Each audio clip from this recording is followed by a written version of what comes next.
আসসালামু আলাইকুম। একটা ভাইয়া কমেন্ট করছে আমার ভিডিওতে টিকটকে, তো তুমি তো 5টার সময় ডিউটিতে যাও আর সন্ধ্যা 7টা বা 6টায় রুমে আসো, তাহলে তুমি মিছা কথা কৌকে ভিডিওতে? হ্যাঁ, মিছা কথা কয়ে ভিডিও বানায় কি লাভ? ভাই আমি তো মিছা কথা কই নাই।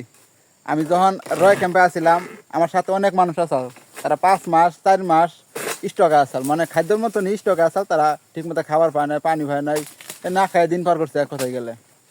তো তারা দীর্ঘ 5 মাস 4 মাস, আমরাই লাস্ট যে 115 দিন পরে কাম পাইছি। তারা তো 6 মাসও আসছিল, অনেক দিন অনেক সময় মানুষ। তো 6 মাস যারা আসছিল তাদের কষ্টের কথা কেউ শুনে না।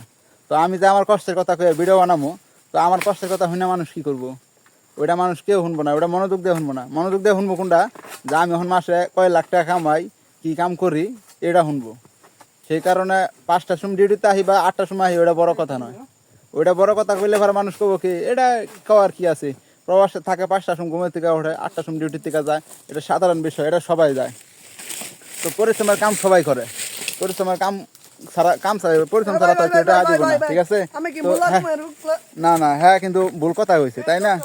কাম যেরমই হোক ঠিক মতো করতে হইব। আর এই ব্যস্ততা কেউ দেখবো না, সফলতা সবাই দেখবো। ইনশাআল্লাহ আমরা একদিন সফল দেশে ফিরবো ইনশাআল্লাহ।